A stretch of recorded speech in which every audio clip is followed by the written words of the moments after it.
आज मैं जैसे ही सो के उठी मेरे पास इतना बड़ा टास्क आया कि मुझे समझ नहीं आ रहा कि आज का दिन कैसे कटेगा। मेरी बहन का मैसेज आया व्हाट्सएप पे कि आज एकादशी है और एकादशी को चावल मत बनाना। हमारे यहाँ एकादशी को चावल नहीं बनते क्योंकि कभी मैं व्रत करती थी बिफोर प्रेगनेंसी, और जब से मेरा बच्चा हुआ है तब से मैं व्रत तो नहीं करती हूँ एकादशी का, पर चावल नहीं बनाती हूँ क्योंकि कहते हैं व्रत भले ही ना करो पर परहेज करना चाहिए। ऊपर से चावल भी नहीं बनते और ऊपर से मेरे बच्चे को चिकन पॉक्स हुई है, तो उसकी वजह ये थी कि सब्जी भी तड़का नहीं लगना था। मम्मी ने बोला अगर सब्जी में तड़का लगाओगे तो बच्चे की आंखों पे दिक्कत आती है, बच्चे को जलन होती है, इसीलिए सब्जी पे तड़का नहीं लगाते। नॉर्मल सा बस उबाल के खाना बना लेना है, कलैकी बना लेना। पहले के ज़माने में कलैकी बनाते थे, उन्होंने बताया कि सारी सब्जियां साथ रखना। मैंने भी एक दो को देखा था, जब मेरी चाची वाची के बच्चे को होता था तो वो इस तरीके से बनाती थी, सारी सब्जियाँ साथ रखती थी और उसके बाद तेल डाल दिया और उसको जो तड़का लगाना है जीरा मेथी का वो डाल दिया। तो मैंने भी सोचा कि मैं भी ये टास्क आज पूरा करती हूँ, पर मेन बात ये थी कि आज चावल नहीं बने थे, हस्बैंड का पेट कैसे भरेगा। अब भाई भरना तो था, जैसे भी भरे उनको बच्चे के साथ में तो कॉम्प्रोमाइज़ करना था। तो सबसे पहले मैंने कढ़ाई में तेल डाला, मसाला नहीं भूनना था, मसाला नहीं भूनते हैं। तेल डालने के बाद आलू रखा, सब्जी मैंने पहले ही काट पीट ली। आलू रखने के बाद मैंने प्याज रख दी, टमाटर रख दिया, जैसे हम नॉर्मली मसाला भूनते हैं, पर मसाला नहीं भूनना है, पर आपको आगे ऐसा ही लगेगा कि मसाला हमारा भून रहा है। इसके बाद मैंने एक हरी मिर्च भी डाल दी। बहुत हल्का खाना नॉर्मल सा बनेगा, पर फिर भी मेरे हाथ से पता नहीं क्या होता है, मैं कितना भी नॉर्मल सा बनाऊँ पर वो फिर भी मेरे हाथ से नमक मिर्च अच्छा खासा पड़ जाता है। इसमें मैंने थोड़ा नमक मिर्च अपने बेसिक मसाले हैं वो डाला, आज गर्म मसाला वगैरह नहीं डालूंगी क्योंकि डॉक्टर ने भी बोला है कि 5 दिन का परहेज है, आपको 5 दिन नॉर्मली बच्चे को नॉर्मली खाना देना है। इसके बाद मैंने सारी चीज़ें डाल दी, नमक वगैरह डाल दिया। नमक वगैरह डालने के बाद इसको मैं सारी चीज़ें डाल डोल के ढक ढका के रख दूंगी। बहुत डर डर के नमक डाल रही हूँ कि कहीं ऐसा ना हो कि नमक ज़्यादा हो जाए, क्योंकि अगर नमक में ज़्यादा हो गया तो बच्चा भी हमारे साथ हमारा ही खाना खाता है, हम उसको कुछ स्पेशली नहीं बनाते। हमने शुरू से उसकी यही हैबिट डाली है, जो हम खाते हैं वो वही खाता है। तो इसके बाद ही मैं सारी चीज़ें चला चलू के अच्छे से भूनूंगी, इतना भूनूंगी कि आलू आधे गल जाएँ, वरना आलू और शिमला मिर्च को साथ रख दो ना तो शिमला मिर्च तो घुट जाती है और आलू कच्चे रहते हैं, क्योंकि आजकल के नए आलू हैं तो नए आलू वो कचकचे रहते हैं, वो मुझे बिल्कुल भी पसंद नहीं आते हैं। फिर इसके बाद हस्बैंड ओट्स ले आए, ओट्स कर रहे। ओट्स का तो हमारे घर में इतना खर्चा है कि समझ नहीं आता कि कैसे बस हम लोग खाली ओट्स ही खा रहे हैं। आजकल क्या हो रहा है, क्योंकि नाश्ते में भी ओट्स लेते हैं, हस्बैंड जिम करके आके भी ओट्स लेते हैं और मैं रात को खाने में भी ओट्स लेती हूँ। वैसे मैंने 15 kg वज़न लूज़ किया है 4 महीने में, पर मेरा और मन कर रहा है कि मैं 5 से 10 किलो वज़न और अभी और लूज़ कर लूँ। तो मैंने सोचा कि आज दाल बनेगी। बहन का मैसेज मैंने बाद में देखा, मैंने कुकर में शकलकंदी पहले ही उबाल ली थी। शकलकंदी मैंने उबाली, मैंने सोचा ऐसा करेंगे नाश्ते में ले लेंगे या इवनिंग में ले लेंगे। हस्बैंड बोले मैं नाश्ता नहीं करूँगा, मैं तो जिम जा रहा हूँ, 11 साढ़े 11 बजे जाके वो 1 बजे आए। तो मैंने सोचा चलो आज चाय नहीं बनाएंगे, स्नैक्स में ले लेंगे, क्योंकि कहते हैं कि शकरकंदी बहुत हेल्दी होती है। स्वीट पोटैटो अगर आप वेट लॉस कर रहे हैं तो स्वीट पोटैटो हेल्थ के लिए बहुत ही बेनिफिशियल होता है। तो मैंने इसको छील छाल के रख दिया और कुकर का आकर मैंने सोचा कि कुकर में दाल बनेगी तो ऐसा करती हूँ इसी कुकर में पहले शकरकंदी उबाल लेती हूँ। पर मैं जब फ्री होकर व्हाट्सअप चलाने बैठी, मैंने मैसेज देखा कि अरे आज तो चावल नहीं बनने। मैंने कहा अरे कुकर भी बेकार ही किया, पर ऐसा मन किया कि चल कुकर अब हो ही गया तो हो जाने दे, शकरकंदी तो उबल ही गई। शाम को चाय मत बनाना और उसकी चाट बना लेना। इसकी चाट मैं शाम को बनाऊंगी, पर अभी मेरे बैगन बन रहे हैं। बैगन बनने के बाद इसकी मैं आलू ऐसे भूनूंगी। मतलब मेरी कढ़ाई जो ये है ना, ये मैंने महाराष्ट्र में थी, मैं जो 2018 में तब ली थी। मेरी समझ नहीं आता कि कैसी कढ़ाई है, जब से मैंने ली है तब से अगर थोड़ी देर भी आप ना चलाओ तो नीचे से सब्जी लगने लगती है। कह के तो उसने लोहे की दी थी, पर पता नहीं किस चीज़ की है, वो आज तक मुझे समझ नहीं आया। लोहे की भी नहीं है, और क्योंकि अगर लोहे की होती तो सब्जी काली हो जाती, काली भी नहीं होती, नॉर्मली रहती है, पर सब्जी लगने लगती है थोड़ी देरी पे। इसके बाद मैं चलाती रहूँगी। जब मैं देखूँगी इसके आलू आधे गल चुके हैं, इसके बाद मैं इसमें शिमला मिर्च डालूंगी।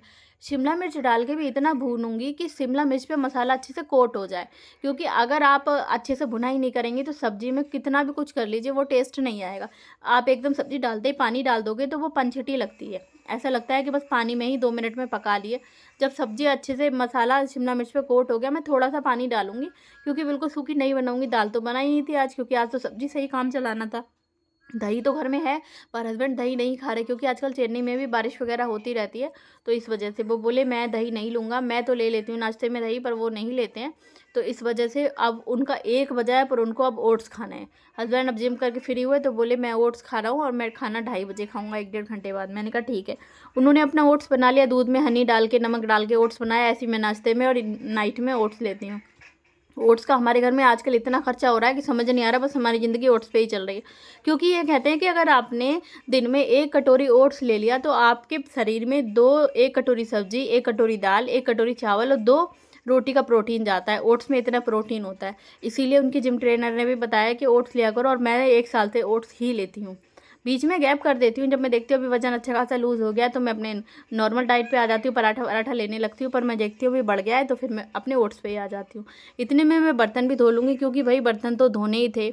भले ही शक्लकंदी उबाली थी पर कुकर तो धोना ही था। मैं साथ के साथ अगर बर्तन धोती रहती हूँ तो मुझे बहुत ईज़ी पड़ता है, क्योंकि मुझे ऐसा रहता है कि पता नहीं मेरा बच्चा कब रोने लगे। 2 साल का है वो, कभी भी मेरे पीछे आके खड़ा हो जाता है और कहता है मम्मा किचन में से चलो, मैं कार्टून देखूँगा, मेरे साथ चलो, मेरे साथ बैठो। अब मुझे उसके साथ बैठना पड़ता है, जब मैं बैठती हूँ तभी वो कार्टून देखता है। तो इसीलिए मुझे जितना भी होता है मैं अपना काम साथ के साथ निपटाती रहती हूँ। वैसे मुझे अच्छा यही लगता है कि एक साथ बर्तन धो तो अच्छे से क्लैरिटी निकल के आती है और एकदम लगता है कि एक साथ काम निपट गया। पर क्या करें भाई, छोटे बच्चे वाले हैं तो सारा एडजस्ट करना पड़ता है। इधर सब्जी जब पक रही है तो मैं सारे ही बर्तन धो लूँगी। बीच में हस्बैंड कुछ ना कुछ पता नहीं क्या पूछे पड़े हैं, उनके काम नहीं निपटते हैं। कुछ ना कुछ ये हो गया, ये कर लिया, वो कर लिया। वो 2 ढाई घंटे बाद जिम से आए हैं, पर वो कुछ ना कुछ पूछे पड़े हैं। तो क्या करें। और उसके बाद बच्चा भी इतना परेशान कर रहा था, मुझे उन पे गुस्सा आ रही कि आप 2.5 घंटे बाद लौट के आए हो और अभी अपना वो शेक वगैरह ले रहे हो और अपने फ़ोन चला रहे हो। ये नहीं देख रहे कि बच्चा इतनी देर से पापा पापा करता रो रहा। पर वो भाई अपनी मस्ती में मगन रहते हैं। भाई हमें तो बच्चा पालना ही है, घर तो चलाना ही है। तो उसके बाद मैंने अपने सारे बर्तन वर्तन धोने के बाद मैंने आटा पहले ही लगा दिया था, क्योंकि आज मैं अपने लिए कुछ स्पेशल रोटी बनाने वाली हूँ, जो कि है मूंग दाल की। मैंने रात को मूंग दाल पीस ली थी, सॉरी भिगो दी थी। भिगोने के बाद उसको मैंने एक हरी मिर्च डाल के पीस लिया। आगे मैं आपको दिखाऊंगी कि उसकी रोटी कितनी अच्छी बन के तैयार होगी, क्योंकि मुझे लगता है कि मैं ओट्स वगैरह ले लेती हूँ, पर दालों वालों को भी प्रोटीन हमारे शरीर में जाना चाहिए, क्योंकि भैया भी मदर फीड है, बच्चा फीड करता है, तो थोड़ा बहुत प्रोटीन भी चाहिए। ओट्स रहता है बहुत हल्का है, प्रोटीन भी रहता है, पर दालों का प्रोटीन भी ज़रूरी है। इधर मैं भगोने भगोने माँज दूंगी, क्योंकि रात को बच्चे को रात भर दूध पिलाना पड़ता है, तो इतने बर्तन हो जाते हैं। कितने भी बर्तन धो के बिल्कुल किचन क्लीन करके सोती हूँ, पर जब मैं सुबह को उठती हूँ तो बर्तन बहुत तैयार हो जाते हैं, क्योंकि फ़ौजी साहब सुबह 7 बजे नाइट ड्यूटी करके आते हैं, तो उन्हें 7 बजे नाश्ता, पौने 7 बजे नाश्ता वास्ता लेते हैं, दूध वूध लेते हैं। उसके बाद बच्चा भी रात भर दूध दाद पीता है, उसको नाश्ता बनाओ, फिर मेरे लिए बनाओ। फौजी साहब का तो मन है, कभी तो नाश्ता करते हैं, कभी ऐसे ही सो जाते हैं कि बहुत ही नींद आ रही है। बर्तन मेरे ऐसे इधर की धुल गए, और इधर मेरी सब्ज़ी भी लगभग ऑलमोस्ट बन ही चुकी है, क्योंकि मुझे थोड़ी लसी सी बनाना है, एकदम सूखी भी नहीं बनाना और एकदम तरे वाली भी नहीं बनाना है। क्योंकि आज दाल भी नहीं है और अब दही खाने वाले हैं नहीं वो, क्योंकि वो बोल रहे थे कि यहाँ मौसम हो रहा है बारिश का। पीछे से फरमाइश आई है कि मेरे लिए बस 2 रोटी बना के रखना, ज़्यादा मत बनाना, क्योंकि मुझे ज़्यादा भूख नहीं लगेगी। 1 डेढ़ घंटे बाद और रोटी खा के सोऊंगा तो नींद अच्छी आएगी। नाइट ड्यूटी आजकल चल रही है, तो वो 2 रोटी खा के सो जाएंगे, 6 बजे तक सोएंगे, 6:30 बजे तक, 6 बजे तक, जब तक उनका मन है। तो उनके पेट में थोड़ा वजन रहेगा। कहते हैं कि अन्न की टन होती है, अन्न खाना भी बहुत ज़रूरी है। उन्होंने बोला मेरे लिए 2 रोटी बनाना। मैंने कहा ठीक है, तो 2 रोटी तो मैं उनके लिए बना रही हूँ, 1 रोटी बना रही हूँ अपने बच्चे के लिए, क्योंकि बच्चा मेरा 1 रोटी नहीं खा पाता। फिलहाल ये है कि अन्न खिलाना ज़रूरी होती है। यहाँ पे हम डॉक्टर को दिखाया, जब हम आए थे बच्चे के पेट में इन्फेक्शन हुआ था, तो डॉक्टर ने बोला था कि आप दूध कम दीजिए, 2 साल का बच्चा आपका होने जा रहा है, आप थोड़ा रोटी भी खिलाया करिए। वरना हम उसको ज़्यादातर दूध पिलाते थे, क्योंकि वो कह रहा था कि ब्लड बच्चों को रोटी से बनता है, आप दूध पिलाएंगे इतना ब्लड नहीं बनता जितना सब्जी से रोटी से बनता है। तो हमने सोचा ठीक है, और हमें फ़र्क भी लगा। सच बताएं तो हम उसको अब रोटी पे ज़्यादा रखते हैं। इतना भी नहीं है कि दिन भर उसको बिल्कुल दूध दे ही ना, दिन में 2 बार दूध देते हैं और रात को 3 बार, क्योंकि रात में तो बच्चा खा के सो जाता है, पूरी रात थोड़ी ना रोटी का वजन रहेगा। 3-3 घंटे बाद उसे रात को भी भूख लगती रहती है, तो 3-3 घंटे बाद मैं उसको दूध देती रहती हूँ। इधर मैंने फौजी साहब के लिए भी 2 रोटियाँ सेक ली थी, एक बच्चे के लिए सेकी, क्योंकि मैंने सोचा कि पहले मैं इनकी सेक लेती हूँ, फिर मैं अपना आटा हाथ के हाथ मैश करूँगी। क्योंकि जो मैं अपने लिए रोटी बनाने वाली हूँ कुछ स्पेशल सी है, मूंग की दाल की रोटी है। मूंग की दाल है और थोड़ा सा मक्का का आटा है, तो उसको अच्छे से मथना पड़ता है। मैंने पहले जब सीखा था, मेरी मम्मी अब यकीन भी नहीं करती कि तू मक्का की रोटी भी बना लेती। मैंने बोला हाँ, मैं सब रोटी बना लेती हूँ। जबकि इनके साथ इनके स्टाफ मेंबर की वाइफ हैं, तो वो बोलती हैं कि हम तो पॉलीथीन से बनाते हैं। उनकी अपनी अपनी चॉइस है, पर मैं उनसे बोलती हूँ कि नहीं, मैं तो हाथ से बना लेती हूँ, क्योंकि मुझे बचपन से ही रोटी बनाने का बहुत शौक था। और जब मेरी शादी हुई थी तो मेरे जो फादर इन लॉ है, मेरे पापा जी, वो कह रहे थे पता नहीं मेरे हस्बैंड का नाम लेके कि इसकी वाइफ को खाना बनाना आता होगा। नहीं, अब मैं किसी भी कैसा भी खाना बना लेती हूँ, क्योंकि फौजी साहब को खाना खाने का बहुत शौक है, किसी भी तरीके का हो, चाइनीज़ हो, चाहे आपने साउथ स्टाइल हो, चाहे आप महाराष्ट्रियन स्टाइल हो, मतलब डिफरेंट टाइप के स्टाइल भी हों, पर उन्हें खाना अलग अलग तरीके का चाहिए। पनीर की सब्ज़ी भी अगर है तो आप सोचोगे उन्हें पनीर की सब्ज़ी एक तरीके से ही देते रहो, तो वो नहीं, उनको बदल बदल के चाहिए। मंचूरियन वगैरह, पनीर चिली वगैरह भी मैं अपने घर पे सभी कुछ बना लेती हूँ, जो चाइनीज़ फूड होते हैं वो भी। फिर इधर मैंने अपना जो मूंग दाल पिसा हुआ था, उसमें एक हरी मिर्च और थोड़ा पनीर डाल के पीसा था। उसके बाद मैंने इसमें 1 चुटकी मक्के का आटा डाला और 1 चुटकी डाला गेहूँ का, जिससे कि वो थोड़ा चिपकन सी ना रहे। अब जब ये मथ गया तो मैं इसकी नॉर्मली तरीके से, जैसे हम गेहूँ की रोटी सेकते हैं ऐसे ही सेकेंगे, पर थोड़ी बड़ी सेकूँगी, क्योंकि इसमें पनीर और मूँग दाल पड़ी है। थोड़ा सा नमक और एक हरी मिर्च पड़ी है।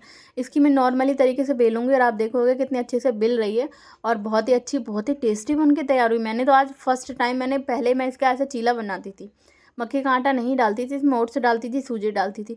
तो मैंने सोचा कि आज तो चीला नहीं बनाती। आज मैंने 1 गिलास दूध लिया नाश्ते में, ओट्स नहीं था आज, मैंने हस्बैंड को बोला आप ओट्स लेके आना। तो मैंने नाश्ते में 1 गिलास दूध लिया, उसके साथ 2 बिस्किट ले लिए। बस लेडीज़ का तो यही नाश्ता है। अगर ओट्स होता तो मैं उसमें 1 गिलास दूध में ओट्स डाल लेती हूँ, आधे कप। फिर मैंने क्या करा, तवे पे रोटी डाल दी, और रोटी डालने के बाद ये रोटी बहुत देर में सिकती है। आप इसको नॉर्मली तरीके से धीरे धीरे सेकोगे। अगर आप सोचोगे कि तेज़ आंच में जल्दी से सेक लें तो अंदर से ये कचकची रहेगी। इसमें थोड़ा पनीर भी पड़ा है। जब मैंने इसको दाल को पीसा था तो इसमें थोड़ा सा मैंने लगभग 50 ग्राम के लगभग पनीर भी पीसा था, क्योंकि मैं थोड़ा बहुत प्रोटीन का ध्यान रखती हूँ। बच्चा मेरा दूध पीता है अभी। उसके बाद जब ये मैं रोटी अच्छे से सिक जाएगी तो मैं क्या करूँगी, सब्जी वाली कढ़ाई को एक साइड रख दूँगी, क्योंकि मैं सोचूंगी कि लाओ दो, मुझे भूख लग रही थी, 2 बज गए थे और मैंने आज नाश्ते में बस दूध ही लिया था और वो तो बोल रहे थे मैं 2:30 बजे के लगभग खाऊंगा। मैंने कहा तो फिर मैं खा लेती हूँ। तो मैंने क्या करा, एक साइड जो सब्जी वाली कढ़ाई थी वो हटा दी और दूसरे साइड में सेक लूँगी और एक साइड में तवे पे रख दूँगी। तो इससे मेरी रोटियाँ दोनों जल्दी सिक जाएंगी, वरना मैं तो फिर भूख के मारे मेरे पेट में एकदम गुड़गुड़ हो रही थी। मैंने हस्बैंड से बोला कि ठीक है, आपको जब खाना हो तो आप खा लेना, या मुझे बता देना, मैं गरम गरम डाल दूँगी। बोले नहीं, गरम गरम की कोई बात नहीं है, तुम बना के रख दो और मैं ले लूँगा। मैंने कहा ठीक है। मैंने उनकी 2 रोटियां बना के कपड़े में लपेट के रख दी और बच्चा तो मेरे साथ ही खाने वाला था। तो मैंने क्या करा, अपनी रोटी बहुत डीपली तरीके से सेकना है, अंदर से कचकची ना रहे, ऊपर से दाल की है तो फिर अच्छी नहीं लगेगी, गिलगिली सी लगेगी। तो इसको मैं बहुत अच्छी तरीके से बारीकी से घुमा घुमा के सेक रही हूँ कि अंदर से भी अच्छे से सिक जाए। वैसे तो इसमें पनीर भी पड़ा है, पर मुझे भूख इतनी तेज़ लग रही फटाफट। मैंने कहा मैंने आज दूध लिया है, आप तो भाई शेक शाक पी चुकी और अभी ओट्स भी खा लिए, मैं खाना खा लेती हूँ। बोले ठीक है, तुम खा लो खाना और उसके बाद मैं बाद में खा लूँगा। फिर उसके बाद मैं 5 बजे सो के उठी। 5 बजे के बाद मैंने थोड़ी एक्सरसाइज करी, थोड़ी नहीं, मैं बहुत एक्सरसाइज करती हूँ। एक्सरसाइज की वीडियो कभी और शेयर करूँगी, क्योंकि हस्बैंड रहते हैं तो थोड़ा डर लगता है वीडियो बनाते हुए कि एक्सरसाइज की वीडियो बना रही हूँ। पर ऐसी वैसी एक्सरसाइज नहीं है, अच्छी है, मतलब फिट रहोगे आप, पेट वेट भी नहीं निकलेगा, कमर भी कम होगी। फिर मैंने जो उबली हुई शकलकंदी थी उसको मैंने काट लिया। इसकी मैं बहुत ही टेस्टी चाट बनाती हूँ। ये तो अभी थोड़ी ठंडी हो गई क्योंकि सुबह की उबली हुई है। अगर आप इसको शाम को तुरंत ही गर्म करके बनाओ तो ओह, इसके क्या ही कहने हैं टेस्ट के। इसको मैंने क्यूब शेप में काट लिया। क्यूब शेप में काटने के बाद मैं इसमें डालूंगी ऑरिगेनो और चिली फ्लेक्स। मैंने ऑरिगेनो और चिली फ्लेक्स, मेरे हस्बैंड पिज़्ज़ा लाए थे, उसमें बहुत सारे पाउचेस थे, वो पाउचेस मैंने संभाल के रख लिए। मैंने कहा ये चीज़ें तो कॉस्टली भी आती हैं और रख लेते हैं। और पिज़्ज़ा लाए थे, इतना बेकार था, पास से कहीं से ले आए थे। मैंने कहा डोमिनोज़ नहीं था, बोले डोमिनोज़ नहीं था, तो मैं यही ले आया। उसके बाद मैं इसमें चाट मसाला डालूंगी और काला नमक डाला, ऑरिगेनो डाला, चिली फ्लेक्स डाला। और चिली फ्लेक्स डालने के बाद जब मैंने देखा कि हाँ अच्छा खासा मसाला इसमें मैंने डाल दिया है, उसके बाद मैं थोड़ा नींबू डालूंगी। आजकल मेरे हस्बैंड बिल्कुल स्ट्रिक्ट हैं कि नींबू मत खाओ, यहाँ का मौसम थोड़ा ख़राब हो रहा है, पर मुझे पूरा टेस्ट लेना था। और मैंने ये सारी कट कर ली। मैंने सोचा आज रात को आधी अभी स्नैक्स में ले लेती हूँ, चाय तो आज बनाई नहीं थी, और आधी रात को खाने में ले लूँगी। तो इस वजह से मैंने इसलिए सारी ही काट ली। मैंने कहा बार बार हाथ गंदे होंगे, सबसे बड़ा मेरे पर टास्क ये रहता है कि मैं किचन में रहती हूँ तो कम से कम 50 बार हाथ धोती हूँ।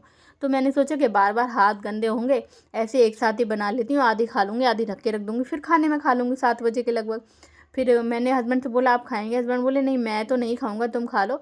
पर सच में बहुत टेस्टी बनी थी, एक बार ज़रूर ट्राई करिएगा।